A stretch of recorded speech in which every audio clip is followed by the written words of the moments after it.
Fala galera, sejam todos muito bem-vindos a mais um vídeo do canal e hoje nós estaremos dando continuidade ao nosso curso preparatório para a ESA, falando sobre o Brasil colonial. Bom, na aula passada acabamos de falar sobre um ponto específico do seu edital, que são as câmaras municipais.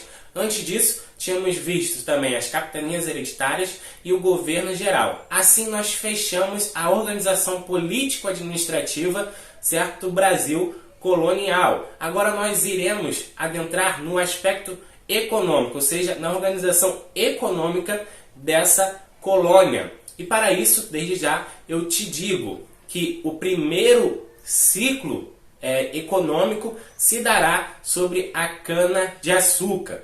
No Brasil pré-colonial, certo? Nós tivemos o pau-brasil. Agora, no Brasil colonial, no início, nós teremos a cana-de-açúcar. Depois a extração aurífera e, posteriormente, o período do café. Mas aí você deve estar se perguntando, Derek, por que Portugal implementou essa produtividade, essa produção de cana-de-açúcar aqui no Brasil? E é sobre isso, sobre esses fatores, sobre a questão açucareira que nós iremos falar hoje. Então vamos lá, vamos comigo, vamos estudar um pouquinho. Bom, o primeiro fator relevante para se ter a produção de açúcar é o seu elevado valor no mercado europeu. Se você voltar um pouquinho no tempo, você vai ver que Portugal decidiu, quis o seu expansionismo marítimo para procurar novas rotas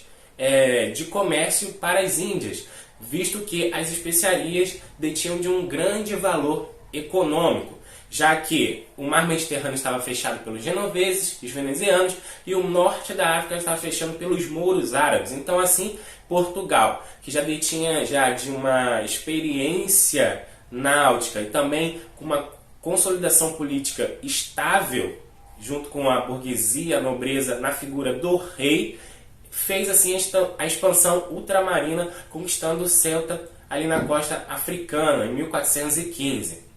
Mas tudo isso para te dizer que o mercado de especiarias estava em alta. E nesse sentido, o açúcar também era um produto que detinha de grande valor agregado lá na Europa. Então, o primeiro motivo de todos é a busca por lucratividade, busca por um comércio rentável, um produto que renda bastante valor, bastante lucro à coroa. Então, eu coloquei aqui no quadrinho para vocês, elevado valor do produto do açúcar. Tanto é com a expedição de Martim Afonso de Souza, que é a primeira expedição colonizadora do país, ele já instala lá em São Vicente o primeiro engenho de açúcar. Então você vê que a partir de 1532 já há um fomento da coroa portuguesa para esse tipo de atividade. Esse tipo de atividade de agricultura, a exportação da cana-de-açúcar, porque detém de um alto valor de mercado lá na Europa. E qual o segundo fator preponderante para essa questão açucareira, para o fomento do açúcar no mercado brasileiro? Bom, a experiência anterior. Como eu disse, a expansão ultramarina portuguesa conquistou vários territórios ali na África. E não foi diferente. Eles lá já tinham uma experiência de plantação, certo? De plantação de cana-de-açúcar. Então, eles viram que aqui no Brasil, à primeira vista, não detinha de metais preciosos, ouro e prata, conforme se verá na América Espanhola, mas eles viram que aqui detinha de boa terra, uma terra que é agricultável. Tanto é que está lá na Carta de Pero Vaz de Caminha, se tudo mais ou menos nesse sentido, se essa terra é boa e tudo que se planta dá.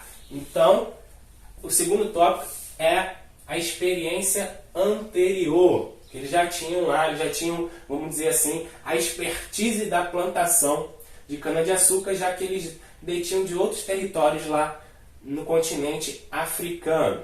E aí já vem o terceiro fator que está ligado também à terra, que eu acabei de falar, lá da Carta de Pero Vaz de Caminha.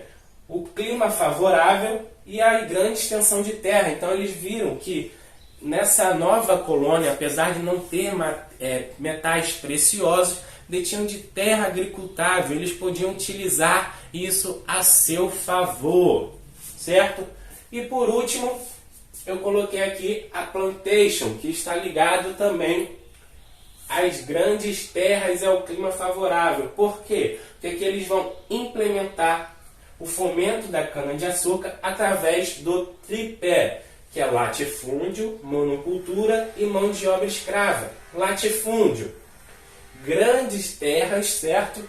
Cujo detém de um único proprietário, ou seja, as terras não vão ser partidas por vários pequenos agricultores, mas um único detentor que vai deter de muitas terras, e essas terras vão ser voltadas especificamente para a plantação de um único produto, aquele produto que arrecade mais lucro para a metrópole. No caso do primeiro ciclo colonial, a cana-de-açúcar. Então, você vai ter grandes extensões de terra com um único tipo de cultivo, no caso aqui no primeiro ciclo, a cana-de-açúcar, e a mão de obra trabalhadora vai ser a escrava, primordialmente a africana, não a indígena.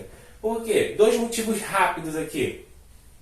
Os jesuítas vão querer a proibição, certo, da escravização indígena, querem catequizá-los. Isso vai fazer um conflito entre jesuítas e senhores de engenho, e também porque era muito mais rentável e seguro, de certa forma, para quem tivesse opção de investimento, você já buscar pessoas, buscar escravos no comércio de escravos da África, que já era bem antigo. Aqui nos indígenas você teria que caçá-los, propriamente dito. Na África você só teria que comprá-los. Então era um investimento muito mais, apesar de mais alto, muito mais seguro, certo?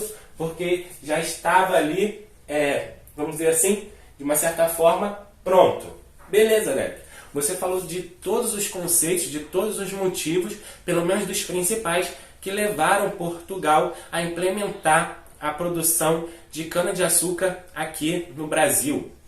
Mas você botou aí questão holandesa. O que isso tem a ver com a economia, com a questão açucareira, com o fomento da produção de cana-de-açúcar aqui em terras coloniais brasileiras? Bom, a questão holandesa se dá por quê? Porque o principal investidor desses engenhos de açúcar aqui em terras coloniais brasileiras foram os holandeses. Como assim? Portugal nada mais fez do que pegar empréstimos vultuosos para montar o seu cenário de produtividade, de engenhos, certo? De engenhos moinho a gado, de engenhos moído a água, para fomentar a sua fábrica de produção de açúcar. Isso por quê? Porque Portugal teve uma perda comercial, já que as outras potências, após o Tratado de Tordesilhas, começaram a entrar na disputa, tanto comercial, certo?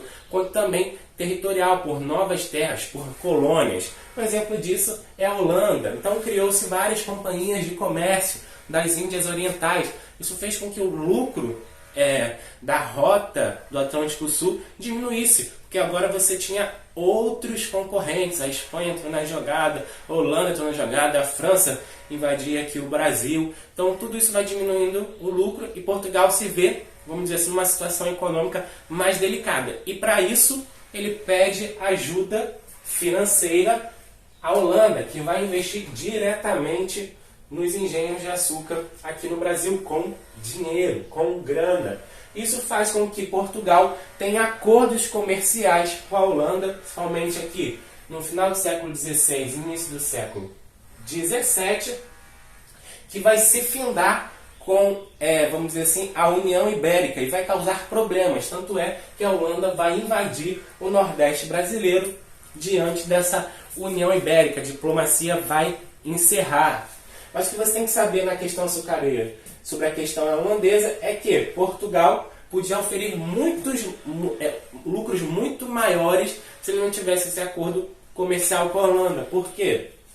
Porque ele levava da sua colônia para a metrópole, mas ele não funcionava diretamente como o intermediário, aquele cara que vende para os grandes centros europeus.